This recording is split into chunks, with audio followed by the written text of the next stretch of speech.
I just went over there to take a look at my grass. This grass that I got planted back there, it is growing in very quickly.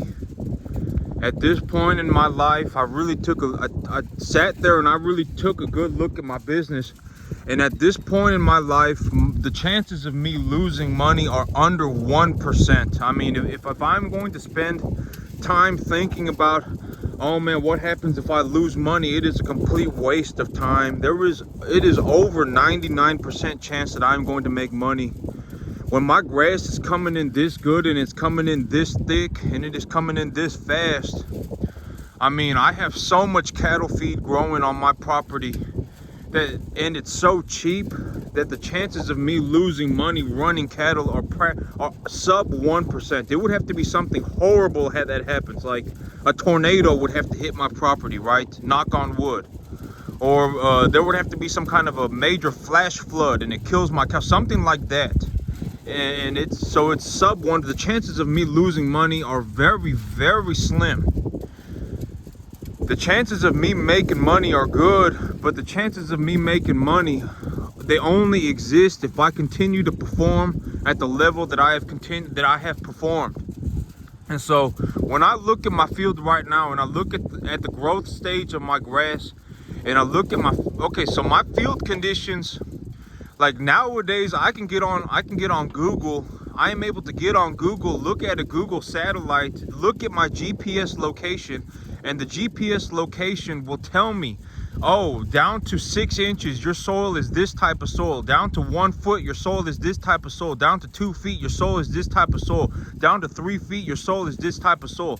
So when I look at my field, I know when I go and I look up my property on the satellite, I know that my property is a 7.5 pH, right? It's a clay loam. I understand. Those things are things that I know. And so that's kind of the data that I took from the internet. And then the information that I've collected for myself is that my field has it has nitrogen problems, it has phosphorus problems, it has sulfur problems, and also the pH of my soil may be high, maybe about 7.5. But when I apply potassium, my plants tend to accumulate more biomass. These are things that I understand because of the information that I have collected from growing previous crops and taking notes on the development of my crops, right? And if y'all want to talk to somebody who can make, you know, $40,000 a month on 10 acres, essentially just growing grass, I mean, this is your opportunity. That's me, right? Realistically, that is me. I clear maybe not 40,000. I clear about 32,000 a month. When I'm clearing checks, I clear 32,000. And this time around, I had 32 animals, but with the money that I've made. So, you know, I may have cleared $32,000 4 months out of the year running 32 animals. But with the money that I've made, I've invested into growing my herd, right? I've gone from 32 to 50. And so the size of my herd is exponentially larger, and I've gone to 100% Black Angus. And so, you know, I'll be making more money with this next lot of cattle. I am reinvesting the capital that I have earned to increase my cash flow opportunities, right? I say that all the time. I am reinvesting my earnings to increase my cash flow opportunities. And so when I look at my field and I see these things,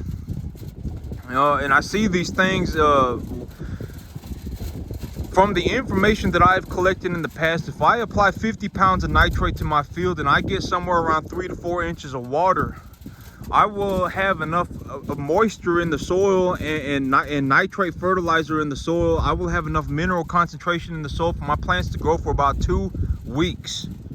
And so the thing about applying fertilizer in low doses okay,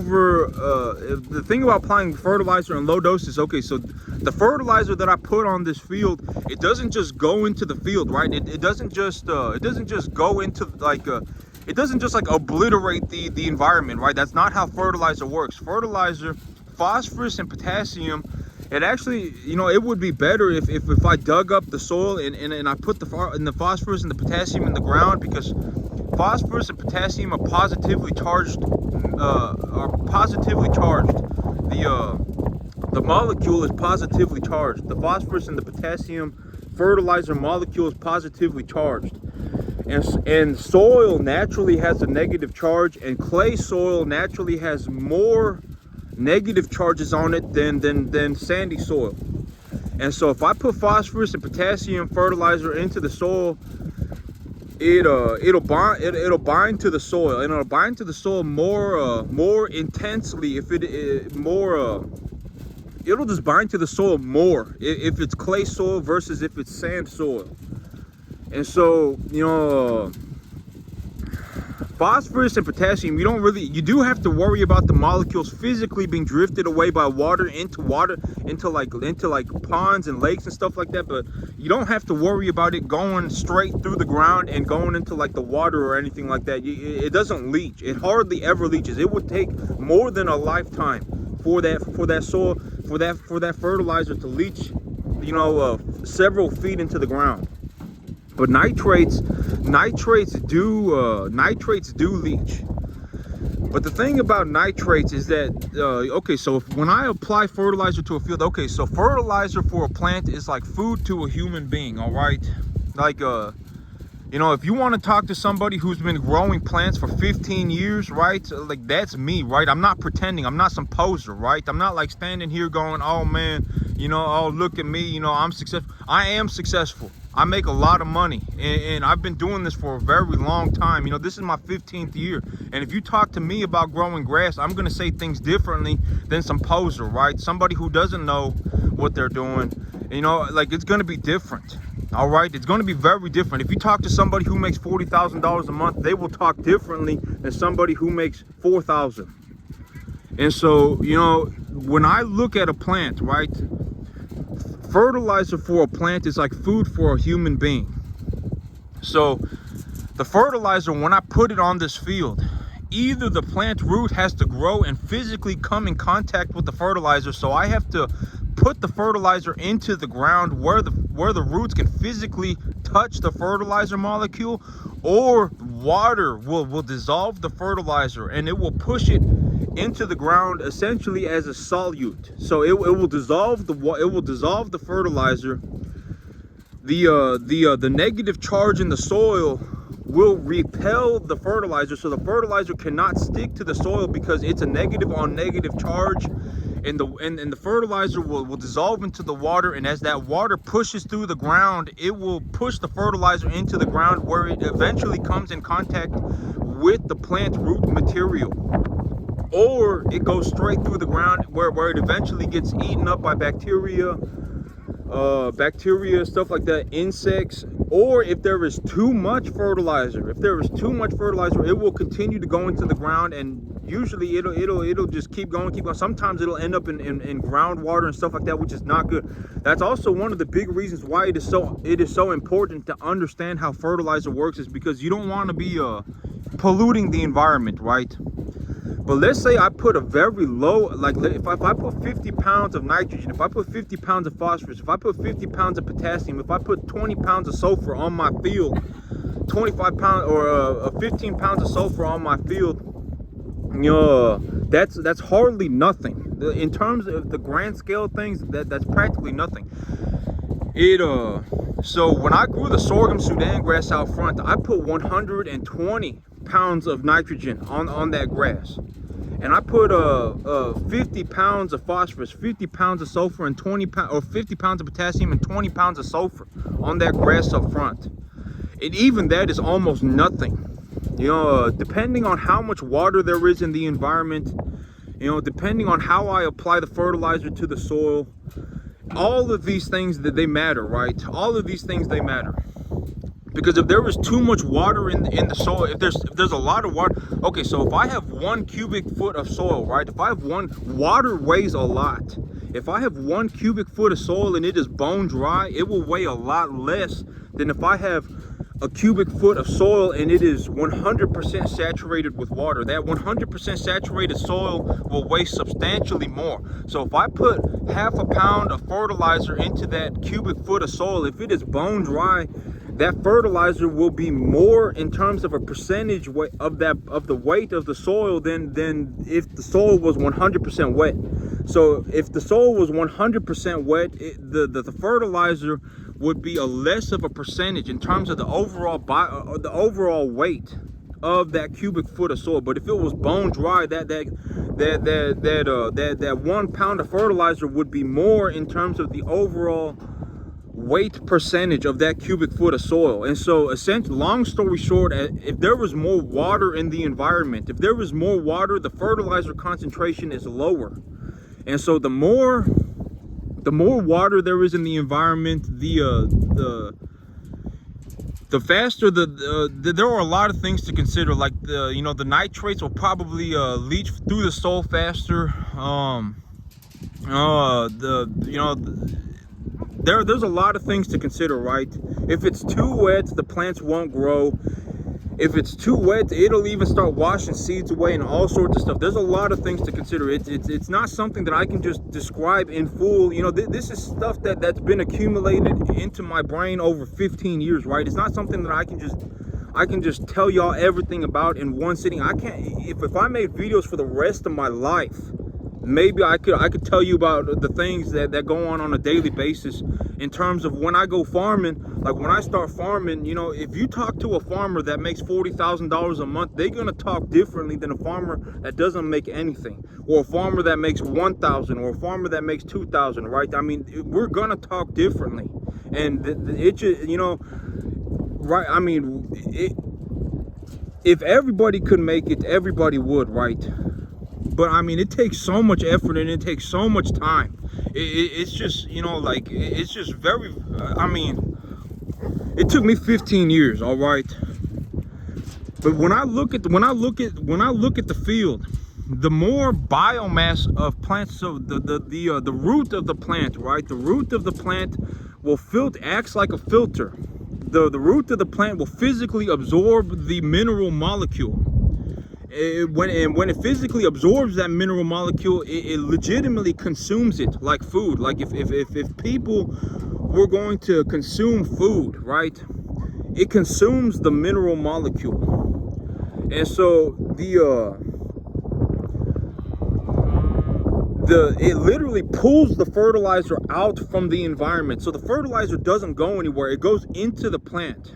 And so the long story short, the fertilizer molecule goes into the plant. Like if I were to look at a plant, the easiest way for me to describe a plant, the most logical way that I've described the plant in terms of to myself, is that plants are like a giant chemical reaction. Plants, they absorb all of these different molecules, and they have a cell in them called chloroplast and chlorophyll, and it turns them green. And that cell, that chlorophyll cell, when sunlight goes through it, it will actually create sugar. It will create energy. Sugar is energy. And so when energy is added to the plant, all of these minerals, all of these different molecules, there's a massive chain reaction, right? The nitrates, the phosphorus, the potassium, the calcium, the sulfur, the molybdenum, the copper, the selenium, the manganese, the magnesium, all of that stuff that the plant is accumulating, there was a massive chain reaction. When there was energy added to the equation, when the plants begin to photosynthesize, there is a massive chain reaction.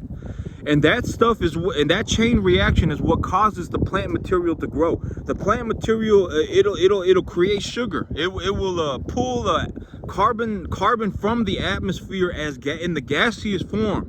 And when it reacts with the carbon, the gaseous carbon, it will actually turn it into its physical structure. So plants actually turn gas into physical plant matter, right? And so, like when I apply fertilizer on a field, I don't want to apply too much fertilizer on the field, because if I put too much fertilizer on the field, it will pollute the environment. But if I put fertilizer on the field properly, and I apply fertilizer on my field with knowledgeably, right? I take a good look at what's happening, and I apply fertilizer at a calculated rate. The fertilizer, it does not just go straight into the environment. The plants uptake it and create plant matter. And so when I look at my field, And so there are a lot of things that influence the rate of accumulation of minerals by plant material. One is water, but another one is also plant density. So if I have more plants, there is more root material on my field. And when there is more root material on the field, those roots are constantly accumulating minerals from the soil, right? And so the more roots that I have, the more minerals that are being accumulated by the plant material. And so, you know, the more plant material I have, the more water that I have, the more fertilizer that I essentially need. And so when I look at my field right now and I say, okay, so I've applied 54 pounds of nitrogen, I've applied 54 pounds of phosphorus, I've applied 54 pounds of potassium, and I've applied about 20 pounds of sulfur on this field as of right now, how long will that last me? About 2 weeks. Why? Because I got about 4 inches of water on this field. I have a tremendously, I probably have about 175 pounds of seed growing in per acre, right? I mean, I have a lot of biomass accumulation occurring on my field right now. I have a lot of plant material on my field right now. And so when I look at this field, you know, what do I anticipate my next move is, right? Well, when I look at my field and I say, okay, my plant material is in its first leaf stage of growth, it's put on its seedling leaves and it's putting on its first set of leaves of growth.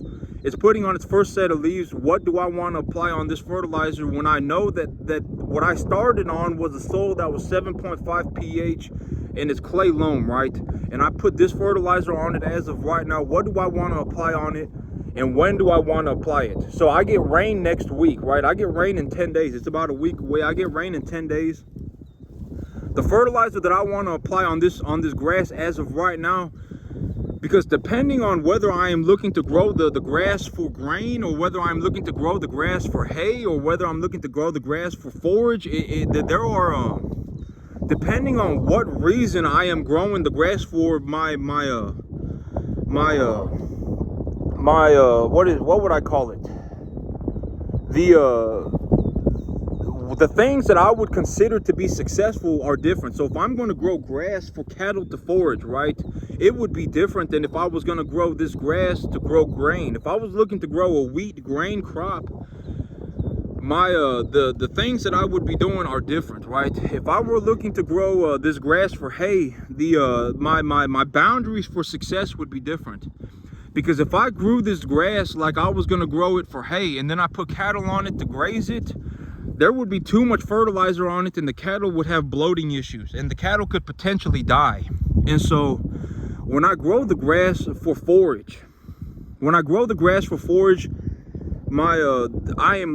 have to reduce the amount of fertilizer that is going on the grass, but I need to apply it at a more frequent pace. And so, you know, or I can put heavier amounts of fertilizer on it, but I need to wait for the grass to obtain a certain level of development, because as this grass begins to grow, right, it will enter different stages of development. It will go from early vegetative to early flowering to putting on seed. It will go through different stages of development. And at different stages of development, the grass has different digestibility, it has different protein, you know, and it has all these different qualities to it as it continues to develop, right? And so if I were going to look and if I were going to describe the perfect grass, what would I describe it as? I would describe it as a grass that has just begun to put on its flag leaf. It's just now beginning to bolt. Because, okay, so when a grass plant begins to put on seed, before it puts on seed, it will stick straight up in the air. It will go from like this little grass to going straight up in the air like that. And it will grow very rapidly, very fast as it prepares itself to put on seed, right? And so when it starts going up into the air like that, that's when the biomass begins to accumulate at a very rapid rate. And that is also when the protein levels of that grass begin to drop significantly. Like if it's an early stage vegetative grass, like this grass back here, it's about this tall. It's about 2-3 inches tall, and it's called early vegetative grass. But at this stage of development, the grass is way too high in protein. If these cattle got left out on this grass, they would all come back looking like gas balloons. I mean, they would be swollen with gas. They would be filled with gas. There is too much protein, and it is too digestible. So when this little grass becomes about 6-7 inches tall, it is beginning to prepare itself physiologically to put on seed. And at that point, usually that is the best time to graze the cattle, when fertilizer concentrations are also properly managed. If fertilizer, if fertilizer concentrations are too low, the grass, you're gonna be practically be growing brush. I mean, it's not really gonna be any good at all, practically at any point in time. And another thing about fertilizer is that usually plants that are fertilizer deficient, fertilizer is like food for a plant, or it's like food for humans to a plant, right? Like if you find a human being and they're not eating very well, and they're very malnourished, they're more likely to get sick. They're more likely to have all sorts of health problems, right? It's the same thing with plants. Plants that aren't fertilized properly tend to have disease issues. Plants that aren't fertilized properly tend to have bug issues and all sorts of stuff. But if a plant is properly fertilized and it's growing in at somewhat of an optimal rate, the disease issues and the pest issues also tend to go away to a certain degree. To a certain degree. I mean, if you got like some major, like a 10,000 acre field of corn, and it's got some kind of grub problem, I mean, that's probably something different. But there are a lot of things that go on. Okay, I mean, here in about 2 weeks, I would anticipate in about 10 days that what I will need to do is I will need to put about 50 pounds of nitrogen on this field, and I will need to put about 10 pounds of phosphorus and 10 pounds of potassium and about 5 pounds of sulfur on this field to increase the vegetative properties of this grass. But here's also the thing, when I say fertilizer for a plant is like food for a human being, right? Here is one thing that I mean also. Like if I am having a protein deficiency, right? Let's say like me as a human being, I am having a protein deficiency. I don't just go and give up everything and eat a whole bunch of chicken, right? If my field is having, if I want to add a little bit, if I think my field is having a little bit of a nitrogen deficiency, I don't just go and apply just nitrogen to the field. I apply things in balance. I always apply things in balance, because what you'll find is that like if I was having a protein deficiency and I just gave up eating everything else and I just started eating chicken, right? For a little while, it would look like things are going good. Oh man, my protein deficiency is gone. Oh man, I feel better. But after about a week, it would be like, man, now I got a vitamin C deficiency. Now I got a calcium deficiency. Man, now I got a whatever deficiency. Well, vitamin K. I mean, whatever it is, right? Now I have all these other deficiencies. But it's the same thing with the plant. If the plant is having a nitrogen deficiency, don't just go over it and let's say I go over my field and I say, I have diagnosed my plant material properly. I am looking to put 50 pounds of nitrogen on this field. I'm not going to just go and put nitrogen on the field. I'm going to apply things in balance, because if I put just nitrogen on the field, at first it's going to look good. It's going to be like, oh man, the nitrogen, oh man, it's working. It's doing real good, right? Oh man, it's going real good. But after about a week, you're gonna go, oh man, that plant material grew really fast for about a week, and now it looks like it's not growing at all. Now it's got a phosphorus deficiency. Oh, now it's got a sulfur deficiency. Oh, now it's got a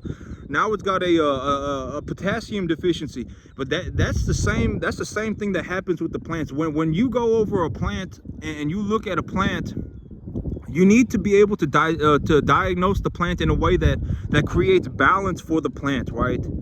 I'm not just going to go and dump a whole bunch of nitrogen on this field. If I'm going to go and apply nitrogen on this field, and I know that my field has a tendency to also have phosphorus and sulfur issues, I'm also going to apply phosphorus and sulfur issues, even though I don't see the phosphorus and sulfur issues as of right now, because I know that if I increase the metabolic activity of my plant material by adding the nitrogen, because I do have a nitrogen deficiency on this field right now, and I want to promote more vegetative growth in the plant, I'm going to apply a mix of nutrients. I'm not just going to go over my field and apply nitrogen, because if I apply just nitrogen, in a week from now, I'm going to have phosphorus issues. I'm going to have sulfur issues. The plant material, if I do have a nitrogen deficiency, applying nitrogen to the field will cause increased metabolic activity in the plant. But that increased metabolic activity in the plant will also increase the requirements of phosphorus, sulfur, potassium, calcium, iron, manganese, magnesium, copper, everything. And so I have to take a look at the plant and apply a balance of minerals to the plant. And it's very important to do this properly because, you know, okay, so this is the last thing I'll talk about, and then I'll just call it a day, because there was way too much going on for me to be able to tell you. I can't just teach somebody how to farm on one 30-minute video. Okay, this takes a lifetime to learn. You know, if I have a plant, right, and I apply fertilizer to it, it is always, okay, I'm going to say this before I start on this little part, it is always better to be on the upswing than it is to not have done anything at all. Like, I'm not saying that, you know, if you can't have the plant perform at 100%, that you shouldn't go and apply fertilizer at all, because you should go and apply fertilizer, even if it just gets you on the upswing, right? Even if it just gets, like, if I were gonna put on a graph, right, the amount of fertilizer that I put on the plant and the amount of growth that I got on the plant, the graph would look like that. So as I applied fertilizer to the plant material, the growth rate of the plant would go up, and then at a certain point it would plateau, and then it would actually go negative. And it would go negative when the fertilizer concentrations have become negative or have become toxic to the plant. So the fertilizer concentrations are too high. And so, but if I got a plant, right, and this plant, I only grow 90%, right? Let's say there's one plant that's growing at 100%, and another plant. This is also very symbolic for life. This is why you should always go 100%. Everything you should do, you should go 100%. But this is also symbolic for life. If you got 100% development, right, you got one plant growing at 100%, right, and then you got another plant that's only growing at 90% at the rate of that plant, over 9 months, that 10% will compound to a point where over 9 months, the plant that was growing at 100% compared to the plant that was growing at 90%, the plant that was growing at 90% will only have developed half as much, because 100% in real life terms, 100% is half. So if I got a plant that's growing at 90% and I got a plant that's growing at 100%, the plant that's growing at 100%, and after 9 months, let's say it's growing 10% more every month. After 9 months, the plant that is growing at 100% will have grown twice as much as the plant that is growing at 90%. You know, and that's symbolic for a lot of things. It's not just plants, but that's why it's so important to try and get your plant material as close to optimal rate of at a growth rate that is at that saturated level. So if the plant goes like this, and then it hits its natural capacity to grow anymore, and then it plateaus like that, that's where you want to be. You want to be on that plateau where the plant, even if I apply fertilizer in proper concentrations, it really just cannot grow anymore. The plant, it's just reached its maximum capacity for growing, right? That's where you want to be practically at all times. But if I have a plant that's growing at 90% and I compare it to a plant that's growing at 100%, the plant that's growing at 100% after 9 months will have accumulated twice as much biomass. The plant that is growing at 100% will have accumulated substantially more. And so, I mean, you know, that's, you know, but, you know, the rate, the level of saturation to get to that plateau point, it really varies, right? It varies on how much moisture there is, on the air temperature outside, the amount of wind, the amount of mineral concentrations in the soil, how deep are the mineral concentrations in the profile of my soil. There are a lot of things that calculate for that point of saturation. But you know, that point of saturation, well, it's different. I mean, it depends on what kind of equipment you have. You know, how quickly can you get to that point of saturation? It really depends on what kind of equipment you have. I mean, you know, like if you got a you know, it really depends on if you have irrigation. You know, how did you apply the fertilizer? There are a lot of things that go into it. But I mean, I mean, there was a lot that goes on into farming, right? Like if you talk to somebody who makes $40,000 a month farming, they're gonna talk differently. I guarantee it. right? Like, you know, if you find somebody who makes $4,000 a month, $3,000 a month, who makes $30,000, $40,000 a month, they're going to be different, and the world is going to seem different, right? But I mean, you know, this is why I make how much money that I do. When, you know I got these checks, right, and it's like, oh man, that's cool. You know, this guy, you know, dropping 8,000 into his bank account every week. Oh man, that's cool. But there's a lot more that goes onto it than me just depositing $8,000 a week into my bank account. There's a lot more that goes onto it. And so, you know, I'm just gonna call it a day. That's it for me. That's just it for me today. But these corn stalk bales, it did fix up my acidosis problem. My animals aren't having acidosis at this point. All the acidosis is gone. But yep, that's it for me today, YouTube. Y'all have a good one.